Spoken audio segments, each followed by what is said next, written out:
नमस्कार मित्रांनो, आचार्य 90 FM yo on रेडिओमध्ये मी तेजस्विनी आपल्या सगळ्यांचं स्वागत करते. मित्रांनो, जागर स्त्री शक्तीचा उत्सव नवरात्रीचा या सदरामध्ये आपण विशेष कार्यक्रमामध्ये आज खास आपण निमंत्रित केलेला आहे सिद्धहस्त लेखिका रोहिणी निनावे यांना. रोहिणीताई, तुमचं खूप खूप स्वागत आहे आमच्या आचार्य 90 FM रेडिओ स्टेशनमध्ये.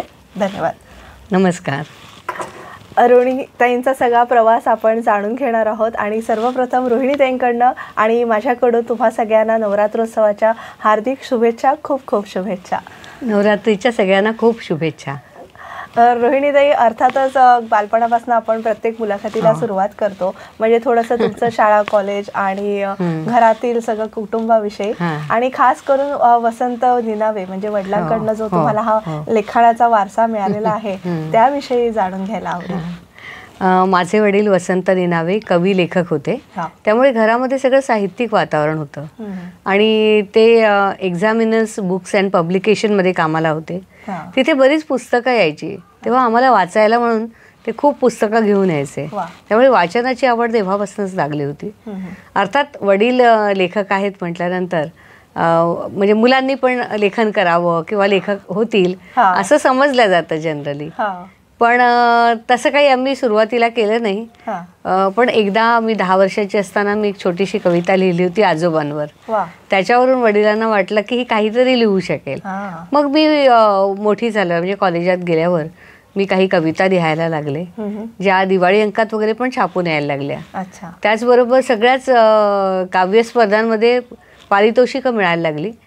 पण त्याच्यात सुद्धा जेव्हा आंतरमहाविद्यालयीन काव्य स्पर्धा झाली तेव्हा सत्यकथा मासिकाचे संपादक राम पटवर्धन यांनी जेव्हा मला पहिलं पारितोषिक दिलं आणि विशेष कौतुक केलं, तेव्हा म्हटलं आपण जरा काहीतरी बरं लिहित असू, अशी ती एक जाणीव झाली लिहिण्याची. आणि त्याच्यानंतर मी लिहायला लागले थोडेफार. मी हिंदी कविता जास्त लिहायचे तेव्हा. आमच्याकडे उर्दू शेरो शायरीची पुस्तकं होती, नंतर उर्दू डिक्शनरी होती, तर ते लिहायचे. पण माझी खऱ्या अर्थाने सुरुवात म्हटलं तर अभिनयापासून झाली. जे मी एक हौस असते ना प्रत्येकाला, तसं मी हौशीने काम करत होते. त्याच वेळेला मला संस्कार या मालिकेचं शीर्षक गीत लिहायला आलं आणि ते मी शीर्षक गीत लिहिलं आणि अतिशय ते लोकप्रिय झालं. आणि त्याच्यानंतर मग एकापाठोपाठ शीर्षक गीतं पण आली, अभिनय चालू होता आणि मी अधिकारी बंधूंसाठी काही मालिका लिहित होते. म्हणजे आधी रूपांतर करत होते मराठीमधून हिंदीमध्ये. त्यामुळे मला मालिकांचं लिखाण कसं करायचं, त्याचं तंत्र कसं आहे ते मला कळायला सुरुवात झाली. आणि मी म्हणेन की ही अशा तऱ्हेने सुरुवात झाली आणि त्याच्या मागे खरोखर वडिलांकडून मिळालेली प्रतिभाच आहे. आणि तो एक त्यांचा आशीर्वाद आहे की जो तुमच्या लेखणीतून रूपांतरित झालेला आहे. आणि आम्हाला इतक्या चित्रपट सृष्टीला म्हणा किंवा आपल्या या सगळ्या मनोरंजन विश्वाला एक सिद्धहस्त लेखिका तुम्ही मिळालात, प्रतिभावंत लेखिका तुम्ही आम्हाला मिळाला. याच्यावर एक बोलावंसं असं वाटतं की त्यांची खूप इच्छा होती की आपण खूप लिहावं, पण त्यांच्या नोकरीमुळे त्यांना ते शक्य होत नव्हतं. आणि ते म्हणाले रिटायर झालं की मी खूप लिहिणार आहे, पण रिटायर्ड व्हायच्या दिवशीच ते गेले. मग त्याच्यानंतर आता त्यांना ओळखणारे लोक म्हणतात की तुझ्या डोक्यावर हात ठेवून गेले आणि तुझ्या रूपाने ते लिहितायत. येस, आणि खरंच त्यांचं स्त्रवतंय लिखाण तुमच्या हातामध्ये. खरंच खूप सुंदर. आणि खरं विशेष उर्दू विषयी खास कविता लिहिणं म्हणजे किती, ही खरं कशी संकल्पना, म्हणजे तुम्हाला कधी वाटलं की उर्दू मधून आपण लिहावं? कारण मराठी आपण सहज लिहितो, हिंदी पण सहज लिहितो. नाही, मला खूप आवडायचे शेरो शायरी, गालिब असो, मीर असो, दाग असो, आणि अर्थ कळत होता मुख्य म्हणजे उर्दू याचा. आणि आहेच माझ्यामध्ये हिंदीचं, मी हिंदीतून MA पण केलेलं आहे.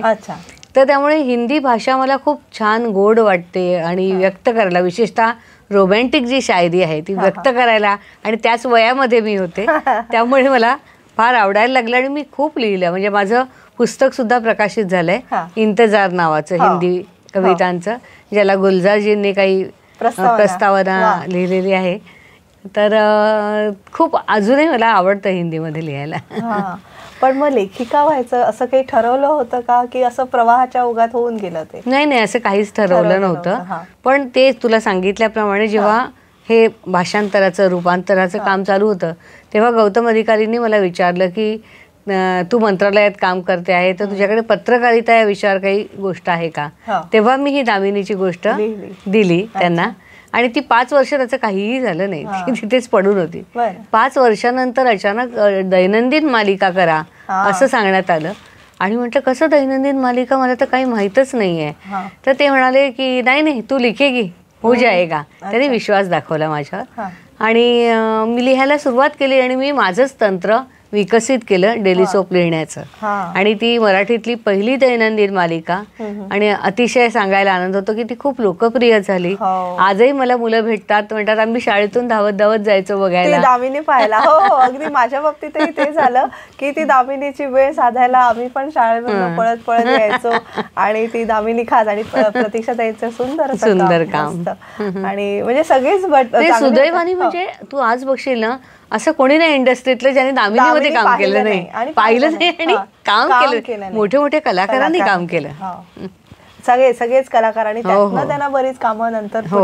अगदी खरंय खरंय. म्हणजे सुबोध भावे, प्रसाद ओक वगैरे हे या लोकांनी, ऋजुता देशमुख यांनी सगळ्यांनी पहिल्यांदा कामं केली आहेत त्याच्यामध्ये. आणि तेव्हा कसं दूरदर्शनला एक ग्लॅमर होतं आणि एक दूरदर्शन हे असं एकच वाहिनी अशी होती जी घराघरात पाहिली जायची आणि तेव्हा एवढं वाहिन्यांचा भडीमार नव्हता आणि एक असा कंटेंट देणं आणि कंटेंट पण तो आवडला पाहिजे आणि खूप असं तो वेगळाच महिला आणि त्यात ते पत्रकार असं ते एक डॅशिंग व्यक्तिमत्व असं छान तुम्ही पोर्ट्रे केलं होतं दामिनी बद्दल. आता मला थोडंसं तुमच्या सरकारी नोकरीचा जो तुम्ही उल्लेख केला त्याविषयी जाणून घ्यायला आवडेल. एक गेझेटेड ऑफिसर हे जे पद आहे आणि मालिकांचं म्हणजे दोन्ही विश्व वेगळी आहे, तर ते कसं काय मॅनेज केलं का, बॅलन्स कसा साधला? नाही, मी रात्री लिहायचे, पहाटे उठून लिहायचे, कारण शक्य नव्हतं, कारण आमचा जॉब खूप डिमांडिंग होता, खूप वेळ द्यायला लागायचा.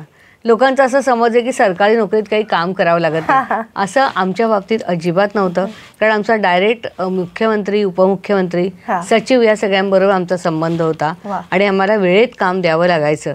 तर तिथे तर म्हणजे जेवायला सुद्धा वेळ नसायचा, तर लिहिणं तर दूरचीच गोष्ट झाली. तर त्याच्यामुळे मी रात्री कधी कधी ऑफिसमधून डायरेक्ट दिग्दर्शकाच्या ऑफिसमध्ये जाऊन भेटायचं, चर्चा करायची, तिथून घरी यायचं आणि तिथे आल्यावर रात्री लिहायला बसायचं. त्यात माझी आई अत्यंत आजारी होती, 11 वर्ष बेडरिडन होती आई. त्यामुळे ते सारखं हॉस्पिटलायझेशन, तिची औषधं बघा, तिला ओपीडीला घेऊन जा, हे सगळं करून करून केलं मी.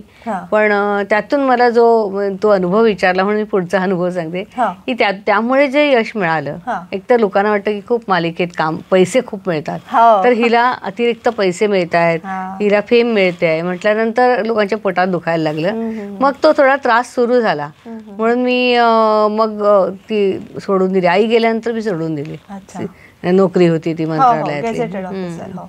उपयोग पण झाला तिथल्या नोकरीचा, कारण दामिनी हा पत्रकारिता या विषयावर होतं. तेव्हा तिथे जो अनुभव मिळाला पत्रकारांचा किंवा सचिव वगैरे या सगळ्यांचा, जो सगळ्यांना भेटल्यामुळे जे अनुभव आले, त्याचं लिखाण करताना नक्कीच फायदा झाला. नक्कीच तुमचा हा लेखन प्रवास आपण जाणून घेणारच आहोत, पण एक छोटीशी विश्रांती घेऊया आणि आपल्या ह्या गप्पा अशाच पुढे चालू ठेवूया. प्रेक्षक हो, नवरात्रोत्सवानिमित्त आपण खास वेगवेगळ्या कार्यकर्तृत्ववान महिलांना इथे आमंत्रित केलेलं आहे. त्यात आज रोहिणी निनावे आपल्या सोबत आहेत. तर रोहिणी निनावे यांच्याशी आपली चर्चा अशीच सुरू ठेवूया. तुम्ही ऐकत राहा आचार्य 90 FM यो ऑन रेडिओ. एक छोटीशी विश्रांती घेऊया आणि पुन्हा भेटूया.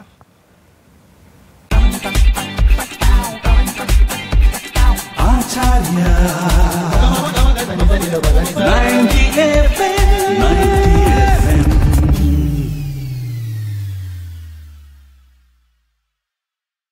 विश्रांतीनंतर तुम्हा सगळ्यांचं पुन्हा एकदा स्वागत. तुम्ही ऐकत आहात आचार्य 90 FM यो ओन रेडिओ आणि आज आपण चर्चा करतोय नवरात्रोत्सवानिमित्त विशेष कार्यक्रमात आपण आमंत्रित केलेलं आहे रोहिणी निनावे यांना.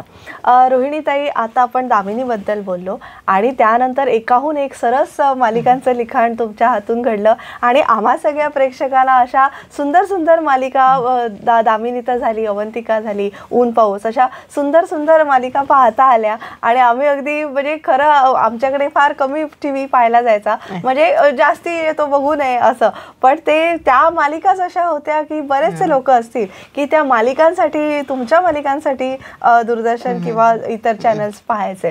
तर आता मी अर्थातच अवंतिकेकडे वळेन, कारण स्मिताताई सगळ्यांच्या आपल्या लाडक्या, तर स्मिताताईंची आणि तुमचं बॉन्डिंग खूप चांगलं होतं, त्याविषयी आम्हाला जाणून घ्यायला आवडेल. तसंच मृणालताईंबद्दल सुद्धा थोडंसं तुम्ही सांगा, एकंदरीतच अवंतिका मालिकेविषयी. माझी खूप इच्छा होती स्मिताताईंबरोबर काम करायची, कारण स्मिताताई या फक्त निर्मात्या नव्हत्या, बहुश्रुत निर्मात्या होत्या, अत्यंत हुशार होत्या. त्यांना यातलं सगळं तंत्र माहीत होतं, म्हणजे काय मालिकेमध्ये असायला पाहिजे, व्यक्तिरेखा म्हणजे काय असतं, कहाणी काय असते. त्यामुळे अशी जी जेव्हा निर्माती तुम्हाला लाभते तेव्हा तुम्हाला लिहिताना फायदाच होतो. त्यांचे, माझे आणि संजय सुरकरांचे इतके छान सूर जुळले होते की मला संजयजी म्हणायचे की रोहिणी, तुझ्या लिखाणामधला एक शब्दही मला इकडचा तिकडे करावा लागत नाही. तर आम्ही म्हणजे अशा आजकाल खूप चर्चा केली जाते की काय कॅरेक्टर्स बनवायची, काय ड्रामा असेल, काय स्टोरी असेल. पण ही एक अशी मालिका होती की ज्याच्यामध्ये मला पूर्ण स्वातंत्र्य होतं की मी कसं लिहायचं, कशी कथा पुढे घेऊन जायची. तर त्यामुळे मला पाहिजे तसं मी लिहित गेले, तशी कॅरेक्टर्स लिहित गेले. त्याच्यातही खूप कॅरेक्टर्स होती आणि मोठमोठे त्याच्यामध्ये कलाकार होते. म्हणजे सुनील बर्वे, मृणाल कुलकर्णी होती, सारिका निलाटकर होती, संदीप कुलकर्णी होता, तुषार दळवी, आदेश बांदेकर विचारू नको, एकाहून एक. आणि त्या सगळ्यांनी सोनं केलं त्यांच्या भूमिकेचं. म्हणजे असं मनाला समाधान मिळालं की आपण मुळात संहिता चांगली असेल की मग त्या अभिनेत्याला सुद्धा ते पोर्ट्रे करताना मजा येते, आनंद येतो आणि मग तो कॅरेक्टर डेव्हलप करायला सोपं होतं. हो हो हो. आपल्या डोळ्यासमोर असलं की म्हणजे त्या नटाची कुवत पण आपल्याला माहीत असते, त्यामुळे आपण तसं त्या तऱ्हेने त्यांना म्हणजे त्याच्याकडे लिहितो. तर ते दिवस सगळे मंतरलेले होते म्हणायला हरकत नाही की इतके सगळेजण छान आम्ही भेटायचो, बोलायचो वगैरे. आणि स्मिताताईंकडून, संजयजींकडनं खूप शिकता पण आलं. आणि मृणाल कुलकर्णीने तर अमरच करून ठेवली अवंतिका ही भूमिका. खूप छान. ती नेहमी अजूनही भेटल्यावर म्हणते की अजूनही लोक विसरलेले नाहीत अवंतिकाला. तर आमच्यात एक बॉन्डिंग झालेलं होतं सगळ्यांमध्येच. मृणालशी पण विशेष, अगदी. कारण स्मिताताई होत्याच तशा, त्या अशा कलाकारांना कलाकारने आपली मुलं असल्यासारखी वागवायचे. मला मासे खायला शिकवलं ते स्मिताताईंनी. ते मला लहान बहिणीसारखंच वागवायच्या. तर आम्ही बरेच प्रोजेक्ट केले म्हणजे अवंतिका नंतर सुद्धा. तर त्या खूप लवकर गेल्या. तुम्हाला सुचलेली कथा आहे की कसं काय? अवंतिका अवंतिका ही स्नेहलता दसनूरकरांची एक छोटीशी कथा होती, ज्याचे आम्ही 734 भाग केले. कमाल आहे. म्हणजे एवढ्या 15 पानांवरून तुम्ही एवढे एपिसोड्स लिहिणं. मूळ कथेत फक्त नायिकेचं घर आणि नायकाचं घर होतं, पण मी जे डेव्हलप केलं त्याच्यात तिचा भाऊ, तिचे मित्रमैत्रिणी, तिचं सर्कल, तिचं सासर खूप केल्या. आणि खूप छान. दीपा लागू वगैरे होते, श्रेयस तळपदे होता, सुलेखा तळवलकर होती. खूप छान. सगळं इतकं सुंदर झालं ना. असं व्हायला, अशी सिरियल व्हायला हवी. आताही तुम्हाला असं वाटतं ना की अशी सिरियल, असे कलाकार मिळावे, अशी निर्माती मिळावी, दिग्दर्शक मिळावेत. फार सुंदर. आणि ऊन पाऊसचं सांगा, कारण तीही माझी आवडती, पर्सनली आवडती सिरियल होती. ऊन पाऊसचा विषय खूप चांगला होता आणि ती मी ना थोडी 50 भागांनंतर मी लिहायला घेतली ती. तर खूप वेगळा विषय असल्यामुळे आणि खूप नाजूक तऱ्हेने हँडल करावं लागत होतं. म्हणजे एक वेगळंच होतं की एक मुलगी जिच्यावर तिच्या नवऱ्यानेच पूर्व काळी बळजबरी केली होती. तिला माहीतच नाही की हा माझा तोच म्हणजे माझाच नवरा तो होता गुन्हेगार, आणि ते कधी ते उघडकीस येईल. तर ह्याच्यात खूप ड्रामा होता. तो सगळा ड्रामा इतक्या छान तऱ्हेने साकारला गेला. अनिकेत विश्वासराव होता आणि ती प्रिया म्हणून एक मुलगी होती आणि बाकीचे सगळे दिग्गज कलाकार होते. सुहास खूप छान लिहायला आणि खूप आहे ना ऑफबीट लिहायला मिळालं त्याच्यामध्ये. सगळ्या पटकथा ज्याला म्हणतो ना, उपकथानकं पण जरा वेगळी होती, नेहमीसारखी नव्हती. त्यामुळे तेवढं ते स्वातंत्र्य मिळालं की वेगळा विषय हाताळायचा. मजा आली. आणि थोडं म्हणजे हिंदी मालिकांविषयी थोडं आपण जाणून घेऊया तुमच्याकडनं. हिंदीच्या म्हणजे बालाजीच्या कुसुमपासून जी सुरुवात झाली तुमची, तर हिंदीचा प्रवास कसा होता? कारण आपल्या मराठी प्रेक्षकांना उत्सुकता आहे हिंदीमध्ये, म्हणजे आपली मराठी मुलगी आणि तिने हिंदीमध्ये लिखाण केलं, हे खरंच एक वैशिष्ट्यपूर्ण गोष्ट आहे. आणि हिंदीचे सुद्धा किती एपिसोड्स, ते काही म्हणजे संवाद सरळ लिहित्या हाताप्रमाणे ते संवाद लिहिणं, हे पण एक कॅरेक्टर बिल्ड करणं, एक ती स्टोरी बिल्ड करणं. तर हिंदीचा प्रवास जाणून घ्यायला आवडेल. पहिल्यांदा ना मी पहिली माझी मालिका होती कुसुम म्हणून बालाजीची. तर त्याच्यामध्ये माझी एक मैत्रीण काम करायची, तर मराठी बॅकग्राऊंड होतं, कुसुमी मराठी मुलगी होती. अच्छा. तर त्यांना मराठी कोणीतरी रायटर हवी होती. तर तेव्हा ते सुरुवातीचे दिवस होते त्यांचे सुद्धा. तर तिने माझं नाव सुचवलं आणि मग मी ते लिहायला सुरुवात केली. मग एकता कपूरला फारच आवडलं, तिने मला इतरही काही मालिका लिहायला दिल्या, कुछ खोया कुछ पाया. एवढंच नाही, त्या मालिकांमध्ये जे 8-8 ओळींची गाणी यायची, अंतर यायचे, ती सुद्धा लिहायला दिली. मी खूप मालिकांचं लिहिलंय त्यांच्या. अशा तऱ्हेने ते झालं. पण नंतर आई खूप आजारी पडली, त्याच्यामुळे बालाजीचं काम राहिलं, कारण ते फारच रात्री अपरात्री वगैरे लिहायला लागायचं, तर ते मला जमण्यासारखं नव्हतं. आणि त्याच्यानंतर खरं तर म्हणजे एक मोठा मी खूप लिहिल्या खरं तर, तुम्हारी दिशा वगैरे अशा, दिल से दिया वचन वगैरे अशा इतर प्रोडक्शन हाऊसेसच्या पण लिहिल्या मी. पण मोठा ब्रेक म्हणता येईल असा त्याच्यानंतर सूरज बडजात्यांकडे मला मिळाला. त्यांनी आधी बोलावलं होतं पण मी जाऊ शकले नाही. हां, नंतर यहाँ मैं घर घर केली, ही पण 50 भाग झाले होते त्याचे, आणि ती माझ्याकडे लिहायला आली. मालिका होती त्यांच्याकडची, ती म्हणजे यहाँ मैं घर घर केली, ती मी 50 भागानंतर सुरुवात केली. आणि मला का कोणास ठाऊक ती मालिका मी बघत असेल, मला वाटायचं की मालिका माझ्याकडे येणार आहे, काय माहिती नाही, इंट्युशन सारखं. आणि मोठे मोठे त्याच्यात आलोकनाथ, स्मिता जयकर वगैरे सगळे, शिवाय सूरज बडजात्या, त्यांच्या वडिलांनी अक्षरशः माझी मुलाखतच घेतली की मला फिल्म इंडस्ट्रीबद्दल काय माहिती आहे, किंवा एखादी गोष्ट असेल तर ती 2 शब्दात सांगा, 2 वाक्यात सांगा, शोलेची काय आहे ती वगैरे, तुम्हाला राजश्री प्रोडक्शन बद्दल काय माहिती आहे. आणि त्या सगळ्यात मी पास झाले. आणि मुख्य म्हणजे ते त्यांना माझं कौतुक म्हणजे काय, मी प्रत्येक मिटिंगला मी सगळ्यांच्या आधी जाऊन बसायचे 10 मिनिटं, कारण मी खूप पंक्च्युअल आहे. तर ते पहिलेपासून आपल्याला जे संस्कार असतात की नाही वेळेवर जाऊन पोहोचायचं, त्याचं ते फार कौतुक करत. आणि ती माणसं जसं तुम्ही बघता, जशी माणसं तुम्ही त्यांच्या चित्रपटात बघता तसेच ते प्रत्यक्षात सुद्धा आहेत. म्हणजे त्यांनी इतकं छान हळूवार बोलणं, इतकं गोड वागवणं, फारच छान तो अनुभव होता. एक पॅम्परिंग म्हणतात तसं होतं. आणि तो पण ग्रुप खूप छान झाला होता ते पण. आणि तिथून पण काही काही शिकता आलं की कसा फ्रीज पॉईंट कसा करायला पाहिजे, कसं नाट्य फुलवायला पाहिजे, नाती कशी फुलवायला पाहिजे. आणि ते तर खुश होतेच, म्हणजे चॅनल पण खुश होतं की त्यांच्या याच्यात फार नाट्य नसायचं नाही, तर पण मी त्याच्यात नाट्य टाकायला सुरुवात केली, कारण ती काळाची गरज होती. कारण सतत नाट्य बघायला लोकांना आवडतं आणि हिंदीमध्ये तेव्हा आवडायला लागलं होतं. त्याच्यामुळे ते नाट्य टाकल्यामुळे तो TRP वगैरे वाढला. मग मी 5 वर्ष सलग काम केलं त्यांच्याकडे, 3 सिरियल लिहिल्या, प्रत्येक 750 भागाच्या झाल्या. तर असं ते होतं. त्याच्यानंतरही मी काही सिरियल लिहिल्या, पण तो बडजात्यांकडचा काळ माझ्या कायम लक्षात राहील. हो नक्कीच. आणि इतक्या हिंदीमध्ये सुद्धा तुम्ही एवढं भरीव कामगिरी करून ठेवली आहे. आणि खरंच एवढं सातत्याने लिहिणं आणि ते संवाद मगाशी म्हटल्याप्रमाणे ते खुलवणं, कॅरेक्टर खुलवणं, हे खरंच मोठा टास्क आहे. आता मला एकंदरीतच हिंदी आणि मराठीचं कसं वेगळेपण आहे दोन्ही इंडस्ट्रीचं, त्याविषयी थोडंसं जाणून घ्यायचं. सगळ्यात मोठा फरक आहे तो बजेटचा. कारण मराठीचं बजेट जेवढं असतं त्याच्या 7-8 पट हिंदीचं असतं. त्यामुळे तेवढे त्यांचे सगळे ड्रेसेस आणि सेट्स असतात अत्यंत महागडे, की आणि ते कुठेही जाऊन शूट करू शकतात. आपल्याकडे असं त्यांना परवडण्यासारखं नाही तेवढ्या बजेटमध्ये. लोकेशनला पण लिमिटेशन असतात, कपड्यांना लिमिटेशन असतात, ॲक्टर लोक तेवढे परवडले पण पाहिजे एवढे महागडे. तर आता खूप हे झालंय, त्याच्यामुळे तो फरक असतो. तो लिहिताना वेगळे वेगळे मेंदू ठेवून लिहायला लागतं, की मराठीमध्ये आपल्याला हे लिहिता येणार नाही बरं का, एअरपोर्ट वगैरे दाखवता येणार नाही, मॉल दाखवता येणार नाही. म्हणजे मी नेहमी सांगते की एक ग्लास एकदा फोडल्यानंतर जवळजवळ 1 महिना 2 महिने ग्लास नाही फोडायचा, प्रोडक्शनचं नुकसान होतं. तर त्यामुळे झुंबर बिंबर पडतं वगैरे, हा कल्पनाविलास तुमच्याकडेच ठेवा असं आहे. ह्याच्या उलट हिंदीमध्ये तुम्ही ते करू शकता, फ्रीडम आहे. ते ज्याला ग्रँजर हा शब्द आहे, की ग्रँजर तुम्ही त्याच्यात दाखवू शकता. त्यामुळे जे नाट्यात्मक रूपांतर करायचं आहे ते पण तुम्ही करू शकता तिथे. इथे नाही, इथे जेवढं खिशाला परवडेल तेवढंच नाट्य तुम्ही करू शकता. फक्त हेच आहे की मराठीमध्ये ना अजूनही आणि आजही चांगलं कंटेंट असतं, ते अप्रिशिएट केलं जातं, चांगलं लिखाण केलं जातं.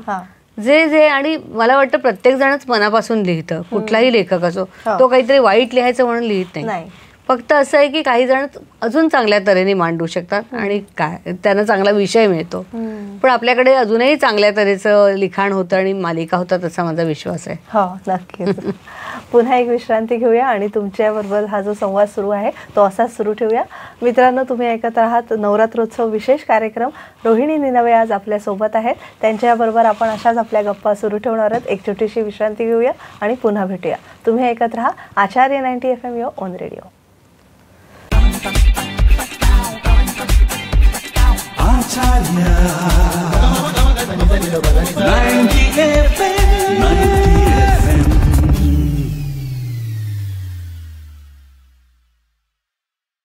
विश्रांतीनंतर तुम्हा सगळ्यांचं पुन्हा एकदा स्वागत. तुम्ही ऐकत आहात आचार्य 90 FM योर ओन रेडिओ आणि आज आपण नवरात्रोत्सवानिमित्त खास विशेष कार्यक्रम आयोजित केलेला आहे आणि त्या निमित्तानं आपण रोहिणी निनावे या मॅडमना आमंत्रित केलेलं आहे.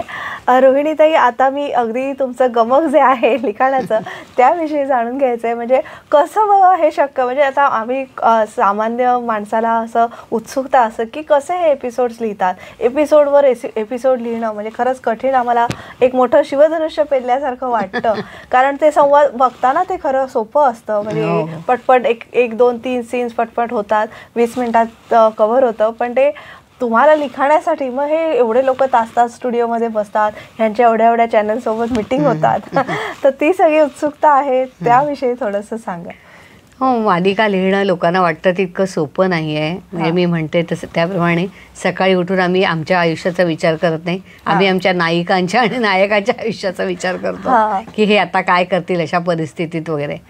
तर कुठली एखाद्या कथेची नायिका असते तर तिची पूर्ण कथा कुठपासून कुठपर्यंत संपणार आहे, म्हणजे निदान काही एक 6 महिन्याची तरी कथा आपल्या डोक्यामध्ये असते की असा हिचा प्रवास जाणार आहे. तर त्यावर ते आपल्याला आधी लिहूनच मागतात की हे कसं आहे ते तुम्हाला लिहून द्यावं लागतं. मग तिच्या आयुष्यामध्ये काय चढ उतार येतील, तिचं जर लग्न व्हायचं असेल तर ते लग्न होतपर्यंत काय त्याच्यामध्ये अडचणी येणार आहे, तिचं प्रेम कसं खुलत जाणार आहे, तिला परिस्थितीला कशी मात द्यावी लागणार आहे, तिच्या घरचे विरोध करतील का, त्याच्या घरचे विरोध करतील का, त्या दोघांमध्ये काही गैरसमज होतील का, अशा सगळ्या गोष्टींचा विचार करून ती कथा फुलवत न्यायची असते. आणि मग बऱ्याच लोकांच्या अपेक्षा असतात, म्हणजे बरेच लोक असतात आजकाल, प्रोड्युसर, डायरेक्टर, संवाद लेखक, चॅनलचे लोक, ह्या सगळ्यांच्या अपेक्षांना डोक्यात ठेवून, बजेट लक्षात ठेवून, कलाकारांना लक्षात ठेवून आम्हाला ती कथा लिहावी लागते. अच्छा. आणि मग चॅनल बरोबर ज्या मीटिंग होतात म्हणजे चॅनलचा किती हस्तक्षेप असतो तुमच्या लेखनामध्ये? आणि मग तुम्ही स्वतः कॅरेक्टर्स चूज करता का, किंवा मी ही व्यक्तिरेखा मृणालताईंना समोर ठेवून लिहिली आहे, मी ही व्यक्तिरेखा, असं काही नाही होत? नाही, आम्हाला कोणी विचारत नाही त्याबद्दल, कारण पैसे प्रोड्युसर देतो तर तो ठरवतो. आणि चॅनलला मात्र एखादं कोणी कलाकार हवा असेल तर ते कधी कधी स्वतःहून सुद्धा पैसे देतात त्यांच्या वतीने. तर असं होतं. पण आम्ही म्हणू शकतो की अरे या भूमिकेत हा चांगला दिसेल किंवा एखादा दमदार अभिनेता पाहिजे, पण शेवटी निर्णय तेच लोक घेतात की कोणाला करायचे वगैरे.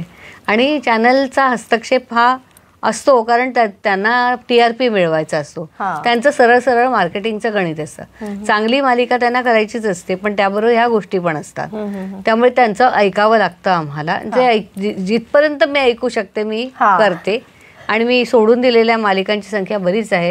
याचं कारणच आहे की एका पॉइंट पर्यंत मला जिथपर्यंत पटतंय मी लिहिते, जेव्हा पटत नाही तेव्हा मी सोडून देते. कारण कधी कधी कॅरेक्टर्स मध्ये सुद्धा किंवा कथेमध्ये अतिरेक होतो आणि त्या गोष्टी अतिरेक म्हणजे ती हे पात्र असं वागूच शकणार मला. म्हणजे आता मी अगदी नावासकट नाही सांगत, पण अत्यंत शिकलेली जर मुलगी असेल, MA वगैरे झालेली, नवऱ्याच्या हातचे बेल्टचे मार ती खाईल का? नाही खाणार. हे मला पटतच नव्हतं मुळात. जिचे वडील प्रिन्सिपल आहेत, तर त्यामुळे मी ते त्याच्यावरून वाद होऊन सोडले. बऱ्याच ठिकाणी मी वाद होऊन सोडलं की जे नाही पटत. ठीक आहे, सिनेमॅटिक लिबर्टी घ्या तुम्ही, ड्रामा दाखवा, पण लिमिट आहे प्रत्येक गोष्टीला. पण काही तत्व आहेत, माझी तत्व आहेत. मी ज्या तऱ्हेचं लिखाण आतापर्यंत केलं त्याच्या पलीकडे जाऊन तुम्ही उद्या मला नागिणीवर लिहा आणि भूतावर लिहा असं सांगितलं तर मी लिहिणार नाही. नक्कीच. आणि मालिकांमध्ये एवढं चालू असताना, एवढं बिझी शेड्यूल असताना तुम्हाला कधी कादंबरी लिहावी, कविता संग्रह लिहावे असं कधी वाटलं का? असं वाटलं ना. पंचवार्षिक योजना पडली आमची. तर ते कवितांचं पुस्तक खूप लोक मला आग्रह करतायत की फेसबुकवरच्या कविता वाचून की अहो सगळेजण कविता चोरण्याचं काम करतात, त्यापेक्षा तुम्ही पुस्तक का नाही छापत, पण वेळच मिळत नाहीये समहाऊ. इव्हन नाटक सुद्धा अर्धवट लिहून ठेवलेलं आहे. कादंबरी तर म्हणजे मला असं वाटतं मी जेव्हा रिटायरमेंट घेईन तेव्हाच होईल. अच्छा, नाही पण वेगवेगळ्या कादंबऱ्या पण म्हणजे पण वेळ, कारण तुम्हाला मालिका लिहिताना इतका वेळ जातो तुमचा, कारण नंतर फीडबॅक येतो, मग सुधारावा लागतो, असं खूपदा लिहावं लागतं तुम्हाला, एकदाच लिहून होत नाही. बरेच टेक्निकल प्रॉब्लेम असतात, म्हणजे कधी कधी अचानक आजारी पडतात नट. पूर्ण आम्ही एकदा तर 25च्या 25 करोना काळामध्ये 25 एपिसोड रिराईट केलेत मी. अरे बाप, म्हणजे ट्रॅकच बदलावाच लागतो, माणूसच अवेलेबल नाही ज्याच्यावर ट्रॅक लिहिलाय. करोनामध्ये म्हणजे ह्याचा करोना संपला की त्याला, त्याचा संपला की त्याला, अरे बापरे, असं करून ते परीक्षेचा काळ आमचा वेगळ्या अर्थाने होता तेव्हा. अच्छा, नक्कीच. आणि गेल्याच वर्षी म्हणजे 22 ऑक्टोबरला तुम्ही 25 वर्ष पूर्ण केली आहेत या सगळ्या प्रवासाची. आता या वर्षी या 3 ऑक्टोबरला 27 वर्ष पूर्ण. अरे वा, अभिनंदन, कौतुकास्पद आहे. आता एवढा प्रवास झाल्यावर आता काय वाटतंय की म्हणजे अजून काय तुमची स्वप्न आहेत, की अजून मला हा विचार मांडायचा आहे, ही मालिका आपल्याकडून लिहून झाली पाहिजे, असं काही तुमचं? नाही, मालिका तर मी अव्याहतपणे लिहित राहीन, जोपर्यंत माझा हात लिहित आहे तोपर्यंत लिहीन. पण जसं नाटक लिहायचं आहे, कविता संग्रह प्रकाशित करायचा आहे, एखादी वेबसिरीज लिहायची आहे, पण सगळं मनामध्ये आहे, तर ते साकार होईल अशी अपेक्षा करूया लवकरच. हो, नक्कीच. आणि मी सुद्धा सिद्धिविनायका चरणी हीच प्रार्थना करेन की खूप आणखीन सुंदर सुंदर मालिका आम्हाला पाहायला मिळत, आणि कादंबरी आणि तुमच्या स्वतःच्या आयुष्यावर एक तुम्ही सुंदर असं हे सगळा जीवन प्रवास तुम्ही पुस्तकाच्या रूपाने उलगडून दाखवावा आमच्या सगळ्या वाचक मित्रांना सुद्धा. आणि आता तरुण पिढी जी आहे, म्हणजे आपला बहुतेक असा वर्ग तरुण पिढी आहे, तर त्यांना तुम्ही काय मार्गदर्शन कराल एक लेखिका होण्यासाठी? कारण आपल्याला लेखिकांची खूप परंपरा चांगलीच आहे. अगदी आपण शांताबाई शेळकेंपासून घेऊया, असं बऱ्याच आहेत, तर मुक्ताबाई किंवा आपल्या सगळ्या संत परंपरा आहे, तर त्यांच्यापासून ती आतापर्यंत तुमच्यापर्यंत, तर ही सगळी परंपरा लक्षात ठेवून एका लेखिकेला लेखिका म्हणून नाव मिळवायचं असेल तर तिने नेमकं काय केलं पाहिजे? नुसतं लेखिका नाही तर लेखक, म्हणजे मुलं किंवा मुली नवीन येणारे आहेत, तर त्यांना ना खूप वाचन करण्याची गरज आहे. कारण असं नसतं, एकतर वाचन पाहिजे सर्व, आणि मुख्य म्हणजे प्रतिभा पाहिजे. नुसतं तंत्र शिकून तुम्हाला लिहिता येणार नाही. लिहिण्याची सवय करायला पाहिजे, ती अक्षरशः सवय, अभ्यास असतो तो. कारण सकाळी उठून लिहायला बसणं, तुमच्या आयुष्यात काहीही घडो बाहेर, तुम्हाला त्या परकाया प्रवेश करून त्या पात्राच्या मनात शरीरात जाऊन तुम्हाला ते लिहायचं आहे. तुमच्या भावना त्यांच्यावर इम्पोज करायच्या नाहीत. तर हे सगळं तुम्हाला करता आलं पाहिजे, म्हणजे तुम्हाला शिकायलाही पाहिजे आणि तुमच्यामध्ये प्रतिभाही पाहिजे. आणि जेवढं वाचन कराल तेवढं तुमच्या मनाची दारं उघडतील आणि तुम्हाला कळेल की एक वेगळे वेगळे विचार येतील तुमच्या मनामध्ये. हे सगळं कष्ट करायची प्रचंड तयारी पाहिजे. नाहीतर माझं असं झालं, आता मला काही बायका मी असिस्टंट म्हणून ठेवायचा प्रयत्न केला, मी पोळ्या करते आणि मग तुमच्याशी बोलते, किंवा मी मुलाला सांभाळते, असं नाही चालत. मी जगाच्या पाठीवर प्रत्येक ठिकाणी जाऊन लिहिलंय. थायलंड असो, सिंगापूर असो, ग्रीस, लंडन, कॅनडा, सगळीकडे लिहिलंय. आम्ही एअरपोर्टवर लिहितो, आम्ही गाडीमध्ये लिहितो, आम्ही सगळीकडे लिहितो. तर त्यामुळे तुमची ही तयारी पाहिजे. कुठल्याही आई आजारी असताना, म्हणजे आई माझी 11 वर्ष आजारी होती आणि मी हॉस्पिटलमध्ये बसून लिहिलेत नामिनीचे वगैरे सुद्धा सीन. तेव्हा तर आम्ही हाताने लिहायचो, आता कॉम्प्युटरवर लिहितो. तर ही तुमची सगळी तयारी पाहिजे आणि फिटनेस पण पाहिजे, कारण एवढा वेळ बसून लिहायचं, तासन तास, आणि फ्रस्ट्रेशन न येऊ देता की तुम्हाला काही गोष्टी पटत नाहीत तरी सुद्धा तुम्हाला सहन करून ते सगळं त्यातून काय चांगलं देता येईल ही तुम्हाला डेव्हलप करायला लागेल, ही कला. किती मोलाचं मार्गदर्शन तुम्ही खरंच केलेलं आहे. म्हणजे एक मनाचा संयम ठेवला पाहिजे, चॅनलशी सुद्धा बोलताना ते तारतम्य ठेवून आणि त्यांना सगळ्यांना सांभाळून, शेवटी इट्स अ टीम वर्क, त्यामुळे त्या सगळ्यांना सांभाळून आपण एक छान कंटेंट आपण संकल्पना देतो सगळ्या प्रेक्षकांना. आणि आमच्या सगळ्यांकडनं तुम्हाला खूप व्यक्तिशः शुभेच्छा आहेत की तुम्हाला उत्तम असं आरोग्य आणि तुमचा लिहिता हात राहू दे आणि आम्हाला खूप छान छान संकल्पना तुमच्याकडून मिळू दे, असं सिद्धिविनायका चरणी प्रार्थना करून आज आपली ही मुलाखतीचा शेवट करते. रोहिणीताई, आज तुम्ही आमच्या नवरात्रोत्सव विशेष कार्यक्रमात सहभागी झालात त्याबद्दल आचार्य 90 FM कडनं मनःपूर्वक धन्यवाद. मला बोलावल्याबद्दल माझ्याकडूनही धन्यवाद. तर मित्रांनो, जागर स्त्री शक्तीचा उत्सव नवरात्रीचा या कार्यक्रमात आज आपण सिद्धहस्त लेखिका रोहिणी निनावे यांना आमंत्रित केलं होतं. पुन्हा एका विशेष अतिथींसह भेटूया नवरात्रोत्सव विशेष कार्यक्रमात. तोवर मी तेजस्विनी आपला निरोप घेते. तुम्ही मात्र ऐकत राहा आचार्य 90 FM यो ऑन रेडिओ. धन्यवाद. आचार्य 90 FM